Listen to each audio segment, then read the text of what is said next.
এই মুহূর্তে যারা আমার এই ভিডিওটি দেখছেন বা এই ভিডিও টিউটোরিয়ালটি দেখছেন, আপনাদের সকলকে জানাই আমার চ্যানেলের পক্ষ থেকে স্বাগত। আজ আমরা আলোচনা করব মাইক্রোসফট অফিস এক্সেল। জানার চেষ্টা করব, শেখার চেষ্টা করব ইফ অ্যান্ড অর ফর্মুলা সম্পর্কে। ইফ অ্যান্ড অর ফর্মুলা সম্পর্কে বিশদভাবে আলোচনা করার আগে যে বিষয়গুলো না জানলেই নয়, সেই বিষয়গুলো সম্পর্কে আমরা কিছুটা সংক্ষিপ্ত আকারে জানার চেষ্টা করব। সেই বিষয়টি হলো অপারেটর। তো এক্সেলে অপারেটর সম্পর্কে আপনাদের কম বেশি সবারই জানা রয়েছে। যেহেতু আজকের ক্লাসটি মোটামুটি এক্সেলে প্রায় শেষের দিকে কোর্সে যারা রয়েছেন তাদের জন্য প্রযোজ্য। তো আমি আশা করি আপনারা সকলেই এক্সেলের যে বেসিক বিষয়গুলো আছে এগুলো সম্পর্কে আপনারা বিস্তারিত জানেন। এই বিষয়ে পরবর্তীতে আমরা আলোচনা করব। যাই হোক, তো আমাদের যে বিষয়টি বললাম অপারেটর। অপারেটর হলো এক্সেলে বিভিন্ন ধরনের গাণিতিক ফর্মুলা ইউজ করা হয়, বিভিন্ন ধরনের ক্যারেক্টার ইউজ করা হয়, এগুলোকে বলা হয় কি অপারেটর। যেমন আমরা যোগ বিয়োগ গুণ ভাগ করি, যোগ বিয়োগ গুণ ভাগ করতে যে সকল ক্যারেক্টার বা চিহ্ন ব্যবহার করা হয় সেই সকল ক্যারেক্টার বা চিহ্নকে বলা হচ্ছে গাণিতিক অপারেটর। যেমন আমরা যদি এখানে একটু লিখে দেখাই, যোগ বিয়োগ গুণ ভাগ, তো এগুলো কি? এগুলোকে বলা হচ্ছে গাণিতিক অপারেটর। অর্থাৎ যোগ বিয়োগ গুণ ভাগ করতে যে সকল চিহ্ন বা ক্যারেক্টার ব্যবহার করা হয় সেগুলো কি বলা হচ্ছে অপারেটর। আচ্ছা, এর পরবর্তীতে আসে রিলেশনাল অপারেটর। কি রিলেশনাল অপারেটর? রিলেশনাল অপারেটর হলো এগুলো। এই যেমন আমি লিখলাম লেস দেন, এটা এক ধরনের রিলেশনাল অপারেটর। এই যেমন এটা লিখলাম, এটা কি greater than. Greater than or equal to, এটা কি ধরনের operator? Greater than or equal to. অর্থাৎ কি বাম পাশের অংশ ডান পাশের চেয়ে বড় বা সমান বোঝাতে। তো এ ধরনের অপারেটর গুলোকে বলা হচ্ছে, দুঃখিত, এ ধরনের ক্যারেক্টার বা চিহ্নকে বলা হচ্ছে কি রিলেশনাল অপারেটর। এর সম্পর্কে আমরা কিছুক্ষণ পরেই আমরা বুঝতে পারবো এগুলো কিভাবে ব্যবহার করা হয়। ঠিক আছে, তো এর পরবর্তীতে যে যে বিষয়টি আসে সেই বিষয়টি হলো লজিক্যাল অপারেটর, যা আজ আমাদের আলোচ্য বিষয়। ইফ অ্যান্ড অর ফর্মুলা, এগুলি কি বলা হচ্ছে লজিক্যাল অপারেটর। এগুলোকে কি বলা হচ্ছে লজিক্যাল অপারেটর। তো যেহেতু আমি বলেছি ইফ অ্যান্ড অর ফর্মুলা সম্পর্কে জানবো, তো প্রথমে শুরু করতে যাচ্ছি আজ আমরা ইফ দিয়ে। প্রথমে কি দিয়ে শুরু করতে যাচ্ছি? ইফ দিয়ে। প্রথমে কি দিয়ে শুরু করতে যাচ্ছি আজ আমরা? ইফ দিয়ে। তো ইফকে বলা হচ্ছে নেস্টেড ভ্যালু। নেস্টেড ভ্যালু হলো ফলাফল প্রদর্শিত করা। ইফের কাজটাই কি? ফলাফল প্রদর্শিত করা। ইফের জন্য ইফ দ্বারা বোঝাচ্ছে যদি কোনো একটা এক্সপ্রেশনের মান, দুটি এক্সপ্রেশনের মান বা একটি এক্সপ্রেশনের মান যদি সত্য হয় তাহলে তার জন্য একটা ভ্যালু ইফ ট্রু থাকবে, আর তার জন্য বিপরীত আরেকটা কি যদি মিথ্যা হয় তাহলে কি ভ্যালু ইফ ফলস। তো এ সম্পর্কে আমি বিস্তারিত একটু পরে আলোচনা করছি। ভ্যালু ইফ ট্রু বা ভ্যালু ইফ ফলস বিষয়গুলো কি এগুলো সম্পর্কে আপনারা জানতে পারবেন। তো স্বাভাবিকভাবে আমি যদি ইফ নিয়ে একটু আলোচনা করি, আমরা যদি এখন এক্সেল থেকে একটু চলে যাই ইংলিশে, অর্থাৎ গ্রামারে চলে যাই, গ্রামারের দিক থেকে একটু আলোচনা করি। গ্রামারের দিক থেকে যদি আলোচনা করি, সেন্টেন্সটা হয় এইরকম: আমি যদি তাকে দেখতাম, আমি তাকে বইটি দিতাম। যেহেতু আমরা জানি কি ইফ অর্থ যদি। আচ্ছা, যদি দ্বারাই তো আমরা বুঝতেছি যদি তুমি সকাল ৯টার মধ্যে আসো তাহলে আমি আগামীকাল ঢাকা যাব। যদি তুমি সকাল ৯টার মধ্যে আসো তাহলে আমি আগামীকাল ঢাকা যাব। যদি তুমি না খাও, কি তাহলে আমার সেন্টেন্সটা কি মানে অসম্পূর্ণ রয়ে গেল। তাহলে কি যদি তুমি না খাও তাহলে আমি তোমার সাথে কথা বলবো না। তো এই যে যদি ব্যবহার করার ফলে শর্ত জুড়াই দিলাম, আর সেই শর্তের সাপেক্ষে আমার একটি কি দরকার হচ্ছে? ভ্যালু অফ ইফ ট্রু বা ফলস, একটি ভ্যালু ইফ ট্রু বা ভ্যালু অফ ফলস এর প্রয়োজন হচ্ছে। তো যাই হোক, আমি যদি আরেকটা উদাহরণ দেই, if you come I shall go, যদি তুমি আসো তাহলে আমি যাব। তো আমরা কি বুঝতে পারলাম? ইফ কে কি বলা হচ্ছে? Nested value. কেনই বা নেস্টেড ভ্যালু বলা হচ্ছে? যে ইফ দ্বারা আমরা কি করব? ফলাফল প্রদর্শিত করব। যেমন ইফ ইউ কাম, যদি তুমি আসো তাহলে কি? যদি তুমি আসো তাহলে কি? আমি যেতাম, আই উড গো। ঠিক আছে, তো সেম একই জিনিস একইভাবে প্রয়োগ করব, কিন্তু প্রয়োগের ধরনটা একটু ভিন্ন। মনে করেন বিদ্যুৎ, আমরা তো সবাই জানি পল্লী বিদ্যুৎ তো সবাই চিনি। ধরেন আপনার নিকটস্থ পল্লী বিদ্যুৎ থেকে একটি ঘোষণা দিল, যা যাদের এই মাসিক যাদের এই মাসের ব্যবহৃত বিদ্যুৎ ইউনিটের পরিমাণ 100 বা 100 এর নিচে তাদেরকে বিশেষ পুরস্কার দেওয়া হবে। কি?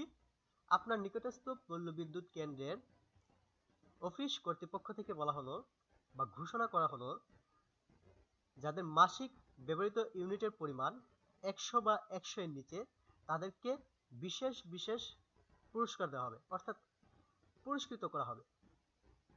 তো এটাকে আমরা এখন করতে পারি কি দ্বারা? ইফ দ্বারা। এখন মনে করেন আপনি বলতে পারেন যে আমি এটা কেন ইফ দ্বারা করব, ঠিক আছে, এটা কেন আমি ইফ দ্বারা করব, এটা তো যাদের মাসিক ইউনিট 100 এর নিচে তাদেরটা আমি দেখে দেখে করে দিতে পারি, ঠিক আছে।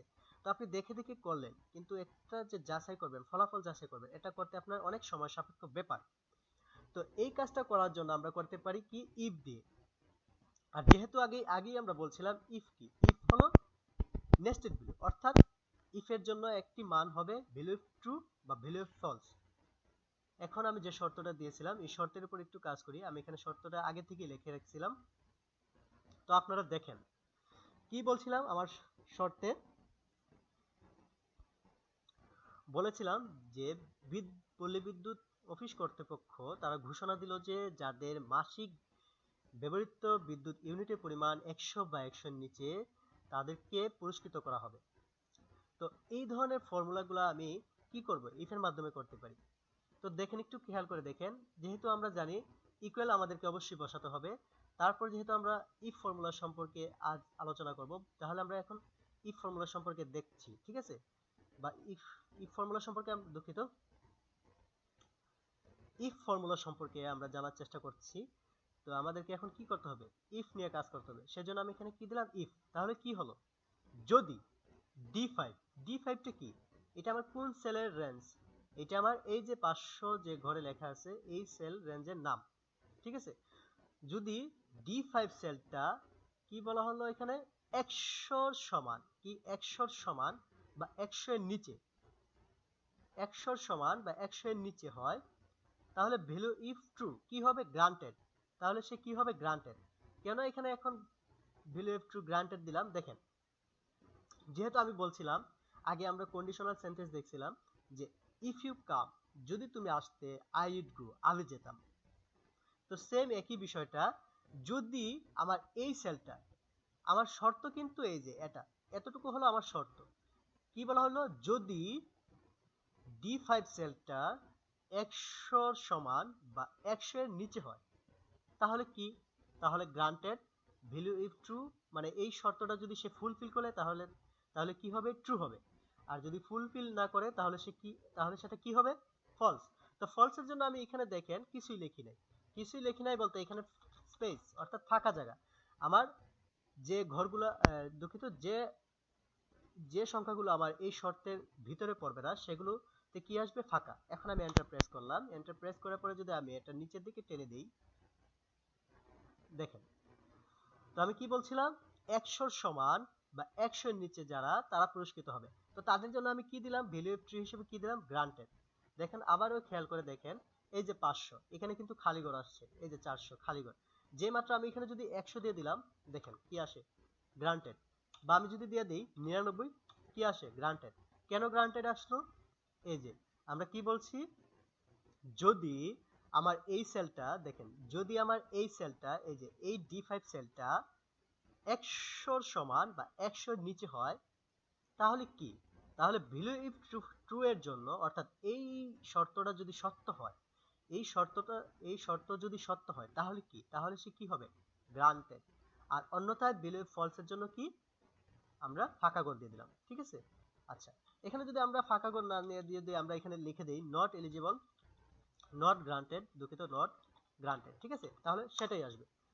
তো দেখেন আমি এখানে একটু টেনে দিলাম প্রত্যেকটা, দেখেন তো কি আসলো এখানে? Not granted. কেন এটা নট গ্রান্টেড? কারণ এটা 100 এর চেয়ে বড়। তো আমাদের শর্তে কি ছিল? 100 সমান বা 100 এর নিচে যারা আছে, যাদের ব্যবহৃত ইউনিটের পরিমাণ 100 বা 100 এর নিচে, তারা পুরস্কৃত। তো তারা পুরস্কৃত বলতে তারা কি? তারা গ্রান্টেড। তো আশা করি আপনারা ইফ ফর্মুলাটা বুঝতে পেরেছেন। আমি আবারও বলি, ইফকে বলা হচ্ছে নেস্টেড ভ্যালু। কেন নেস্টেড ভ্যালু বলা হচ্ছে? এই যে ফলাফল প্রদর্শিত করা, এটা তো আমার শর্ত। তো এই শর্তের উপর ভিত্তি করে আমি ভ্যালু ইফ ট্রু, এই যে গ্রান্টেড, এটা কি? এটা আমার একটা ফলাফল, অর্থাৎ আমি একটা ফলাফল প্রদর্শিত করছি। অর্থাৎ ফলাফল প্রদর্শন করার জন্য আমি কি ব্যবহার করব? ইফ ফর্মুলা ব্যবহার করব। আচ্ছা, এখন আমরা দেখব এন্ড ফর্মুলা, এন্ড এবং অর ফর্মুলা। তো এন্ড এবং অর ফর্মুলা দেখার জন্য আমি আগে একটু ঘর বানিয়ে নিচ্ছি।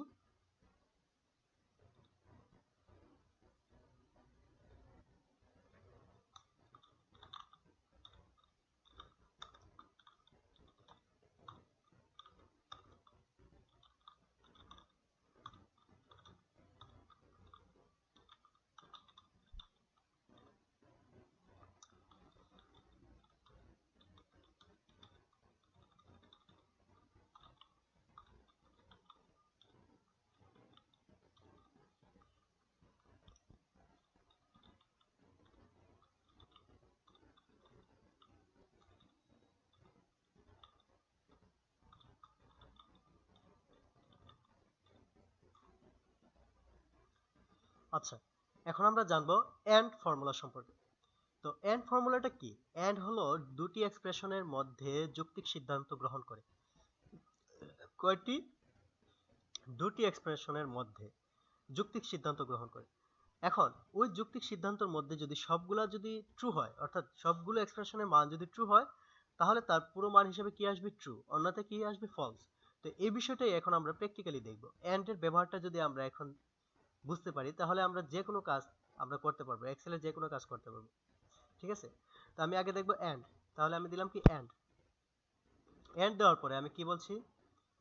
দুঃখিত, আমি এখন এই ঘরটা সিলেক্ট করব। এই ঘরটা সিলেক্ট করার পরে দিলাম ইকুয়াল। ইকুয়াল দেওয়ার পরে দিলাম ইয়েস। আচ্ছা, আমি আগে লিখছি, লেখার পরে আপনাদেরকে বোঝাচ্ছি।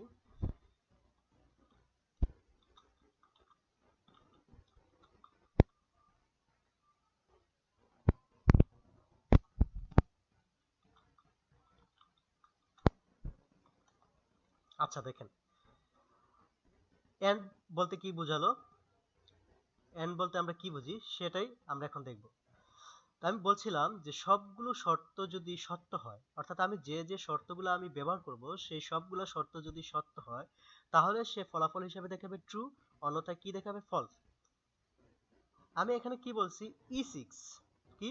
E6 কোনটা আমার? এই যে বার্থ কলাম, এই যে এই কলামটা, ঠিক আছে? এই যে এই কলামটা। তো E6 সেলটা যদি আমার ইয়েস হয়, তাহলে কি ইয়েস হয়, এটা একটা শর্ত।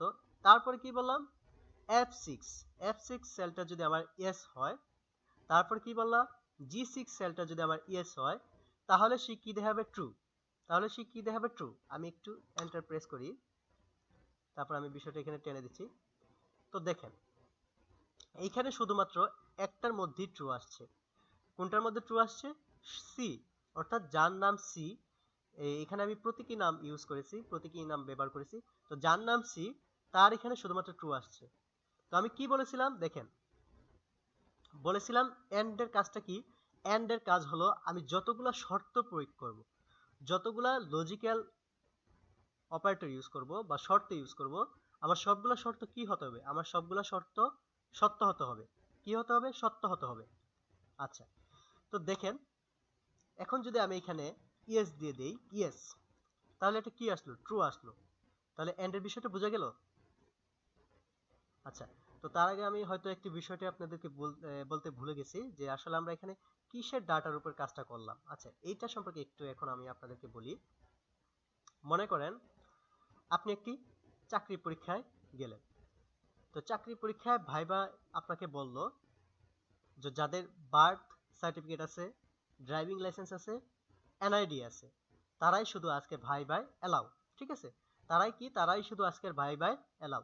অন্যথায় বাকিগুলো কি? বাকিরা যারা আছে তারা কি? এলাও নয়। তো তো আমার শর্ত কি দিল? যাদের বার্থ সার্টিফিকেট আছে, যাদের ড্রাইভিং লাইসেন্স আছে, যাদের এনআইডি আছে, তারা কি? তারা এলাও। অর্থাৎ শর্তে কি দিল আমাদের? অর্থাৎ যারা ক্যান্ডিডেট আছে, যারা ভাইবা পরীক্ষার ক্যান্ডিডেট, তাদের কি হতে হবে? তাদের সবগুলোই থাকতে হবে। তো আর আমরা জানি কি? আর আমরা জানি এন্ড মানে কি? এন্ড মানে যতগুলো শর্ত আমরা ইউজ করব, সবগুলো শর্তই তার কি হতে হবে? ট্রু হতে হবে। তো এ ধরনের শর্ত যদি কোনো কোম্পানি দেয়, তখন আমরা কি করব? এন্ড ফর্মুলাটা ইউজ করব। আচ্ছা, এখন আমরা এন্ড এর সাথে ইফ ফর্মুলাটা ইউজ করব। কি এন্ড এর সাথে ইফ ফর্মুলাটা? আমরা আগেই বলেছিলাম ইফ কে বলা হচ্ছে কি নেস্টেড ভ্যালু। ইফ কে কি বলা হয়? Nested value. অর্থাৎ আমি যে শর্তগুলো ইউজ করব ওই সকল শর্তগুলো যদি সত্য হয় তাহলে ভ্যালু ইফ ট্রু এর জন্য আমি একটা মান দিব বা আমি কোনো কিছু লিখব, বা আমি ভ্যালু ইফ ফলস এর জন্য আমি কোনো কিছু লিখব। তো আমি এখানে কি করলাম, ইফ ফর্মুলাটা ইউজ করার পরে আমি কমা দিয়ে দিলাম। এখন আমার বলছে কি ভ্যালু ইফ ট্রু। দেখেন, যদি এই শর্তগুলো সত্য হয়, অর্থাৎ এই শর্তগুলো যদি সত্য হয় তাহলে আমি কি দিব, দিব এলাও। এলাও, ঠিক আছে, এলাও। আর যদি এই শর্তগুলো যদি সত্য না হয়, যদি মিথ্যা হয়, তাহলে তার জন্য কি দিব, নট। আচ্ছা, ফাঁকা দিয়ে দিই, ফাঁকা দিয়ে দিই, ফাঁকা দিলে বিষয়টা বুঝতে সুবিধা হবে। এখন আমি দিয়ে দিই, দেখেন কি আসে বিষয়টা। এখন কি আসছে, শুধুমাত্র দুইটার মধ্যে এলাও আসছে। কি আসছে, দুইটার মধ্যে এলাও আসছে, আর বাকিগুলোতে কি আসছে, ফাঁকা ঘর। কেন ফাঁকা ঘর আসছে? এই যে আমি এখানে ফাঁকা ঘর দিয়ে দিচ্ছি, ঠিক আছে। তো এখানে যদি আমি নট এলাও লিখে দিই তাহলে কি আসবে, নট এলাও। কি not allow, A double L O, not allow. এখন যদি আমি টেনে দিই, দেখেন, তাহলে তাহলে কি কি আছে আমার এখানে, দুইটাতে এলাও আছে আর বাকিগুলোতে কি আছে, নট এলাও আছে। তো আপনারা বিষয়টা আবার দেখেন, এন্ড মানে হলো যে সকল বা যতগুলো এক্সপ্রেশন আমরা ইউজ করব সবগুলো এক্সপ্রেশনের মান যদি সত্য হয় তাহলে সেক্ষেত্রে তার কি আসবে, ফলাফল ট্রু আসবে। আর অন্যথায় কি আসবে, ফলস আসবে। বিষয়টা বুঝে গেছে? আচ্ছা দেখেন, এই যে দেখেন, এই যে এন্ড ফর্মুলাটা সবগুলা যখন আমার ফলাফল সত্য হয়েছে তখন কি আসছে, ট্রু আসছে, যা আমরা ইতিপূর্বে দেখেছি।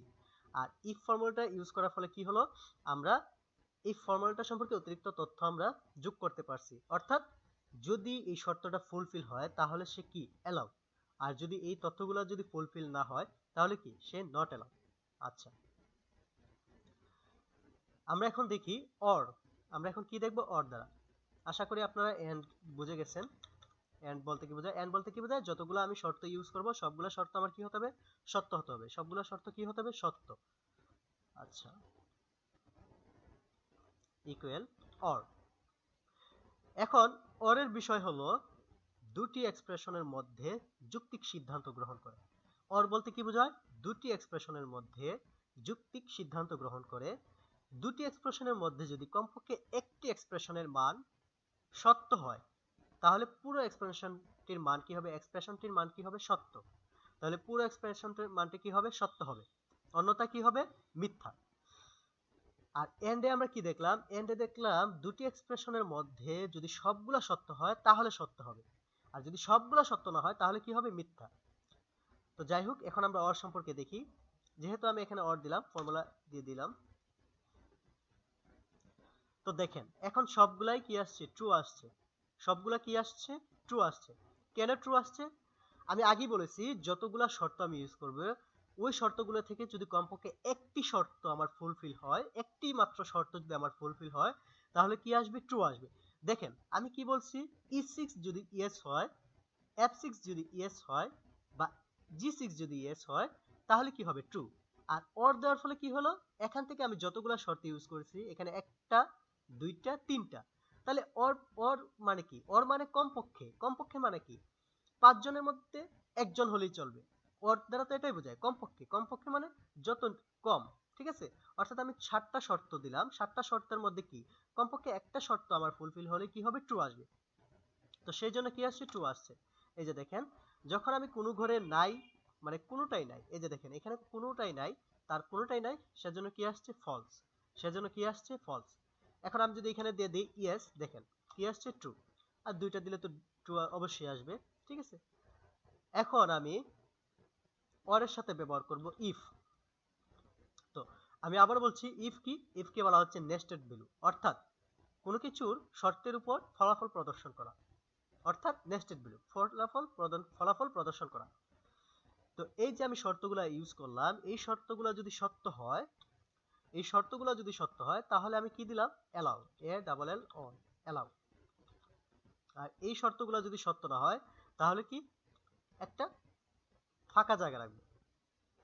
আচ্ছা, আমি এখন দিলাম তাহলে দেখেন আমার শুধুমাত্র একটা ঘর ফাঁকা জায়গা, অর্থাৎ তার কোনোটা নাই। তো যাই হোক, আমি এখানে ফর্মুলাটা দেখিয়ে ফেলেছি।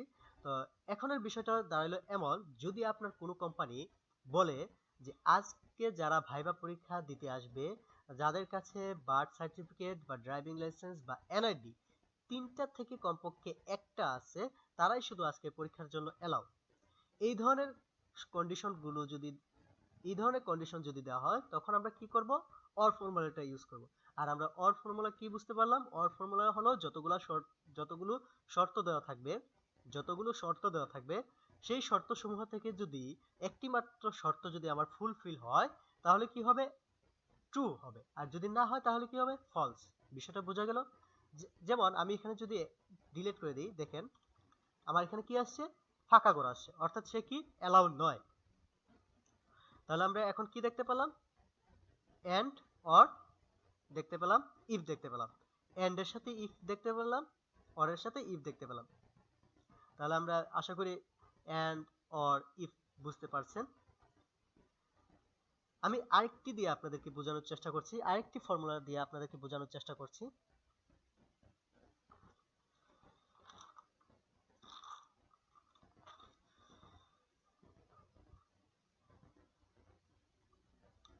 আচ্ছা, আমি একটু লিখছি, এনে আমি নেই।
আচ্ছা, আমরা এখন একটা কন্ডিশন আপনাদেরকে আগে বলছি। কন্ডিশনটা হলো এরকম, মনে করেন এটা একটা পরীক্ষার ফলাফল।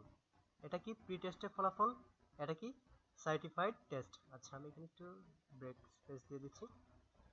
এটা কিসের ফলাফল? সার্টিফাইড টেস্টের ফলাফল। তো আপনার এই ফলাফলটা হলো আপনার স্কুলের ফলাফল। তো স্কুলের রেজাল্ট শিট তৈরি করবে প্রি টেস্ট এবং সার্টিফাইড টেস্টের উপর ভিত্তি করে। প্রি টেস্ট এবং সার্টিফাইড টেস্টের উপর ভিত্তি করে। তো তারা কি বললো? এখানে প্রি টেস্ট কি দেওয়া আছে? প্রি টেস্ট দেওয়া আছে যারা 80 বা 80-র উপরে পাবে, এবং যারা 80 বা 80-র উপরে পাবে, এবং যারা 70 বা 70-র উপরে পাবে, তারাই কি হবে? তারাই পাস। তারাই কি হবে? পাস হবে। তারাই কি হবে? পাস। আচ্ছা, আমি আবারও বলি, আপনার স্কুলের বা আপনার কলেজের বা আপনার বিশ্ববিদ্যালয়ের রেজাল্ট শিট প্রকাশ করবে বা রেজাল্ট প্রকাশ করবে। তো রেজাল্ট প্রকাশ করার যে শর্তটা বা যে কন্ডিশনটা ইউজ করা হবে, সেই কন্ডিশনটা হলো যে যারা প্রি টেস্ট পরীক্ষায় 80 বা 80-র উপরে পাবে এবং সার্টিফাইড টেস্টে 70 বা 70-এর উপরে পাবে, তারা কি হবে? পাস। আর অন্যরা কি? ফেল। ফেল বলতে কি? অ্যালাউ না, অর্থাৎ তারা মেইন পরীক্ষা দেওয়ার জন্য অ্যালাউ না, বা তাদের রেজাল্টটা প্রকাশ হবে না। তো এই ধরনের শর্ত যদি দেওয়া হয়, আপনি এখন খেয়াল করে দেখেন, শর্ত এখানে দেওয়া আছে দুইটাই। এখানে কয়টা শর্ত দেওয়া আছে? দুইটা শর্ত দেওয়া আছে।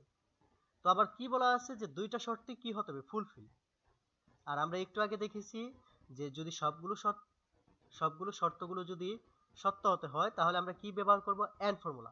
সেম, এখন আমরা কি ফর্মুলা ইউজ করব? এন্ড ফর্মুলা ইউজ করব। এখানে লিখে দিলাম লজিক্যাল টেস্ট।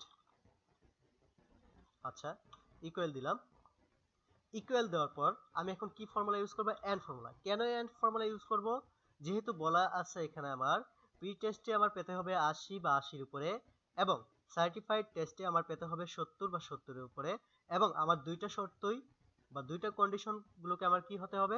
ফুলফিল হতে হবে। অর্থাৎ আমার কি হতে হবে? দুইটা যে শর্তগুলো আছে এই দুইটা শর্ত আমাকে ফুলফিল করতে হবে। তো আমি প্রি টেস্টের ঘরটা আমি সিলেক্ট করলাম। সিলেক্ট করার পরে দিলাম গ্রেটার দেন ইকুয়াল 80।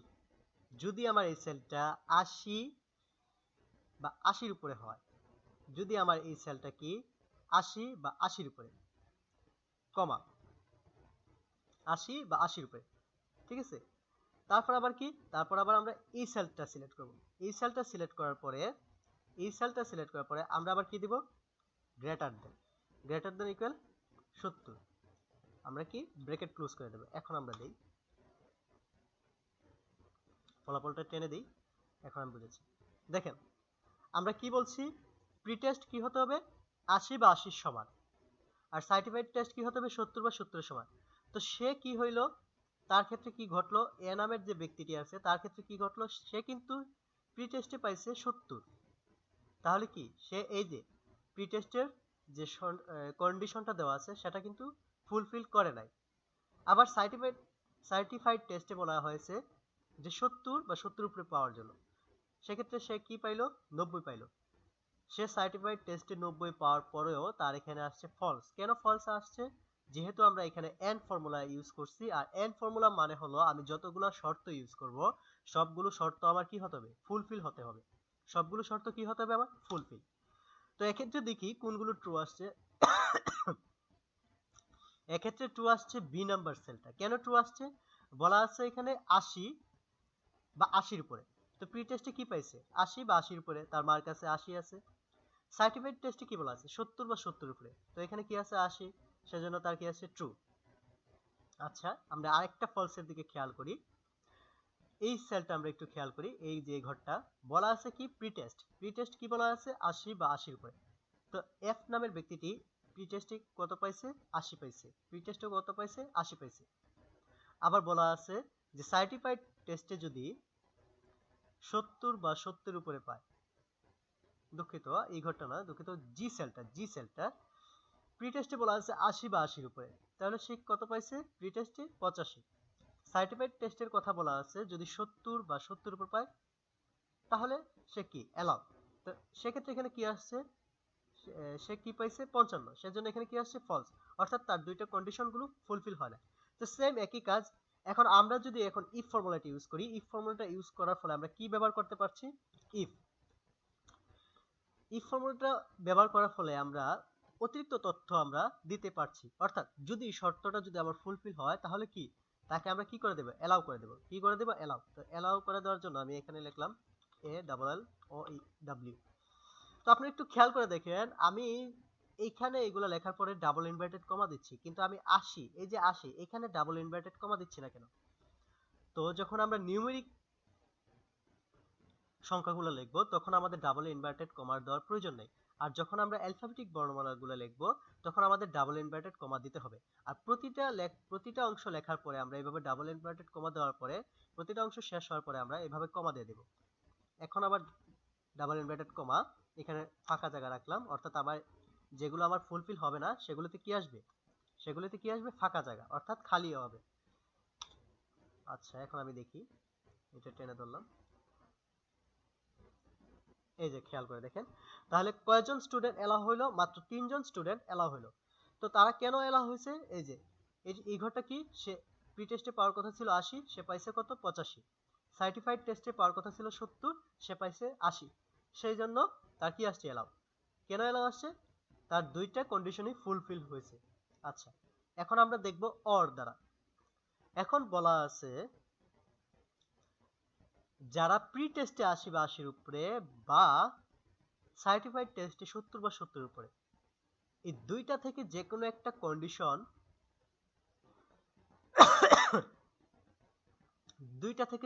কন্ডিশন যদি সত্য হয়, এই দুইটা থেকে যদি যে কোনো একটা কন্ডিশন সত্য হয় তাহলে সে কি? অ্যালাউ, আর অন্যথা কি? Not allow. তো সেম একই কাজ আমরা এখন অর দিয়ে করে ফেলি, একেবারে ইফের সাথে করে ফেলি।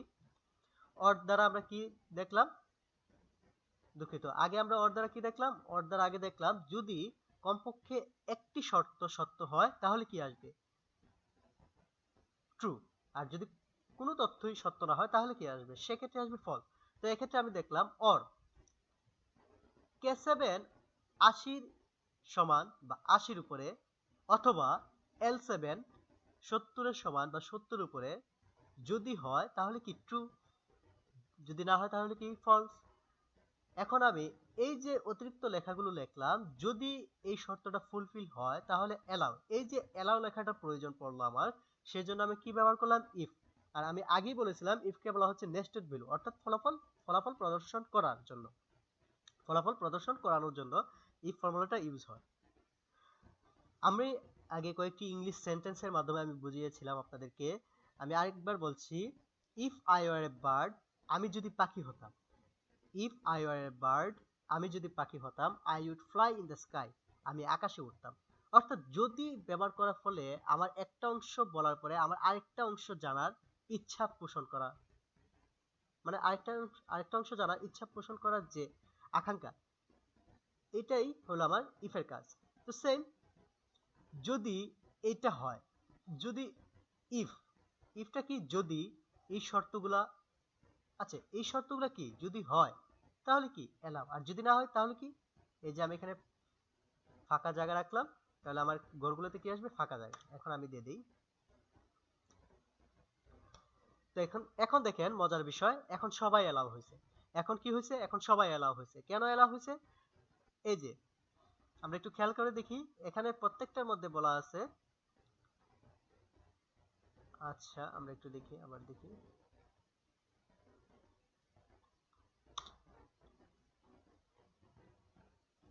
হ্যাঁ বলা আছে কি, প্রি টেস্টের সেলটা 80 বা 80 উপরে, এই সেলটা যদি 70 বা 70 উপরে থাকে তাহলে কি এলাও। দেখেন সে এইটা মানে নাই, এই শর্তটা মানে নাই, কিন্তু এই শর্তটা সে ফুলফিল করছে, সেজন্য কি আসছে এলাও। আর যেহেতু আমরা জানি অর মানে হলো যতগুলা শর্ত ইউজ করব সেই সকল শর্ত সমূহ থেকে যদি একটি মাত্র শর্ত যদি ফুলফিল হয় তাহলে সেক্ষেত্রে কি আসবে, এলাও আসবে, অন্যথায় কি আসবে, এলাও আসবে না। তো বোঝা গেছে বিষয়টা। আচ্ছা এখন আমি যদি এইখানে এটা সাইড করে দিই, দেখেন এখন এই ঘরটা ফাঁকা জায়গা আসছে, কেন ফাঁকা জায়গা আসছে, এই যে আমার এই ঘরটা হওয়ার কথা ছিল, তার মার্ক কত হওয়ার কথা ছিল, 80 বা 80 উপরে পাওয়ার কথা ছিল, আর এই ঘরটা কত হওয়ার ছিল, 70 বা 70 উপরে। আশা করি আপনারা ইফ এন্ড অর ফর্মুলাগুলো আপনারা বুঝতে পারছেন। তো আমি এখন ভিডিওটি শেষ করে দেব, আমি আর বেশি বাড়াবো না। তো ভিডিওটি শেষ করার আগে ইফ ফর্মুলাটা ব্যবহার করে, ইফ এবং অর ফর্মুলা ব্যবহার করে আমরা এখন দেখব একটি রেজাল্ট শিটের আনসার বের করা। ঠিক আছে, একটি রেজাল্ট শিটের গ্রেড আনসার বার করা, অর্থাৎ একটি রেজাল্ট শিটে গ্রেড বার করা। মনে করি আমি একটি রেজাল্ট শিট বার করব, অর্থাৎ আমরা একটা রেজাল্ট শিট বার করব। তো রেজাল্ট শিটটা হবে সর্বমোট মার্কের উপর ভিত্তি করে, আবার কিছু কন্ডিশনও দেওয়া আছে। তো শর্তসমূহগুলো কি, একজন ছাত্র, আচ্ছা একজন ছাত্র যে কোনো একটি বিষয়ে 10-এর কম পেলে কি হবে, ফেল। অর্থাৎ এই যে এই ঘরটা যদি 10-এর নিচে হয়, এই যে এখানে 4টা মার্ক, অর্থাৎ 4টা সাবজেক্টে মার্ক দেওয়া আছে, এখান থেকে যদি যে কোনো একটা সাবজেক্টে সে যদি 10-এর নিচে পায় তাহলে কি হবে, ফেল। তাহলে কি হবে, ফেল। আচ্ছা আমি এটা এখন কোন ফর্মুলা ইউজ করব আমি একটু পরে বলছি। তারপর কি বলা আছে, মোট নম্বর।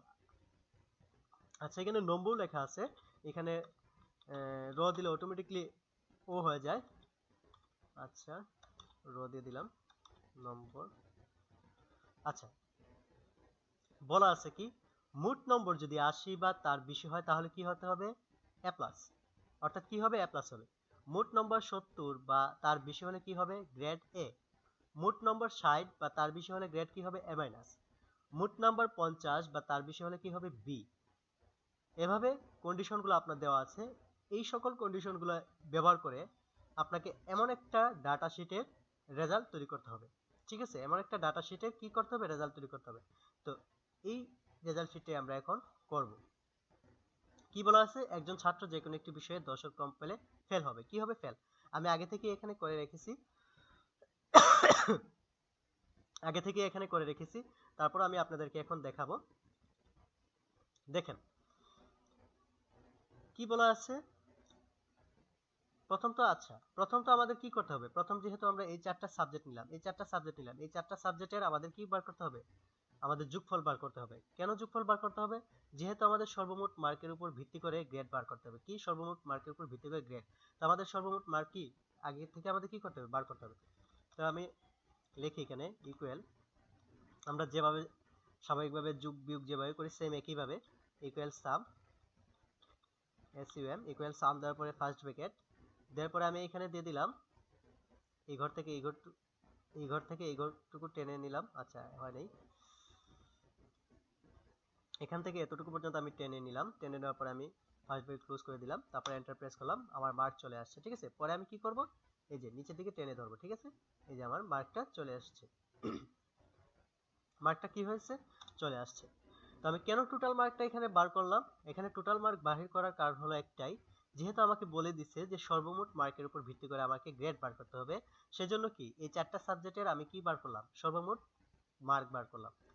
তো পরের শর্ত যে কন্ডিশনটা দেওয়া আছে সেটা হলো একজন ছাত্র যে কোনো একটি বিষয়ে 10-এর কম পেলে, যে কোনো একটি বিষয়ে 10-এর কম পেলে কি হবে, ফেল। অর্থাৎ এখানে যদি 10-এর কম পায় তাহলে কি আসবে, ফেল। ঠিক আছে, তাহলে কি ফেল, এই যে দেখেন এখানে কি আসছে, ফেল। ঠিক আছে, এই যে যে কোনো একটি বিষয় কি পাইছে, ফেল। আবার এখানে অটোমেটিকলি কি হয়ে গেছে, মার্কগুলো চেঞ্জ হয়ে যাচ্ছে। তো এগুলো সম্পর্কে আমি আশা করি আপনারা জানেন, যোগ বিয়োগ গুণ ভাগ করলে কি হয় না হয়, আর কেনই বা এখানে অটোমেটিকলি চেঞ্জ হয়ে যাচ্ছে, এগুলো সম্পর্কে আশা করি আমি আশা করি আপনারা এগুলো সম্পর্কে জানেন যে এখানে কেন অটোমেটিকলি চেঞ্জ হয়ে যাচ্ছে। এখন গ্রেড বার করার নিয়মটা আমি আপনাদেরকে দেখাচ্ছি। যেহেতু আমাকে শর্ত দিয়েছিল যে সর্বমোট মার্কের উপর ভিত্তি করে গ্রেড বার করতে হবে এবং প্রতি বিষয়ে যদি 10-এর কম পায় তাহলে কি অর্থাৎ প্রতি বিষয়ের মধ্যে থেকে যে কোনো এক সাবজেক্টে যদি যে কোনো একটি বিষয় যদি 10-এর কম পায় তাহলে তার ফুল যে এভারেজ যে রেজাল্টটা আছে সেই রেজাল্টটা কি আসবে, ফেল আসবে। তো সেই জন্য প্রথম কি ব্যবহার করলাম আমি, প্রথম আমরা সেম একইভাবে যদিটা কেন ইউজ করছি একটু পরে বলতেছি। তো যেহেতু বলছে যে কোনো একটি বিষয়ে 10-এর কম পেলে ফলাফল কি হবে, ফেল, সেজন্য আমি কি ব্যবহার করলাম, অর। আর আমি একটু আগে আপনাদেরকে দেখালাম বা আমরা ইতিমধ্যে জানলাম যে অর দ্বারা আমরা কি বুঝি, যতগুলো শর্ত ইউজ করব সেই সকল শর্ত সমূহ থেকে যদি একটি মাত্র শর্ত যদি সত্য হয় তাহলে সেই ফলাফলটা কি আসবে, ট্রু, অন্যথায় কি, ফলস। তো দেখেন এখানে আমি শর্ত কি দিয়েছি, দুঃখিত, আমি শর্ত কি দিয়েছি, যদি আমার L4 ঘরটা 10-এর নিচে, যদি আমার M4 ঘরটা 10-এর নিচে, যদি আমার N4 ঘরটা 10-এর নিচে, O4 ঘরটা যদি 10-এর নিচে হয়, তার দ্বারা কি বুঝাইলাম, কমপক্ষে একটা হলেই ফলাফলটা কি, ট্রু। আচ্ছা আমরা বলি সেলটা যদি 10-এর নিচে হয়, এই সেলটা যদি 10-এর নিচে হয়,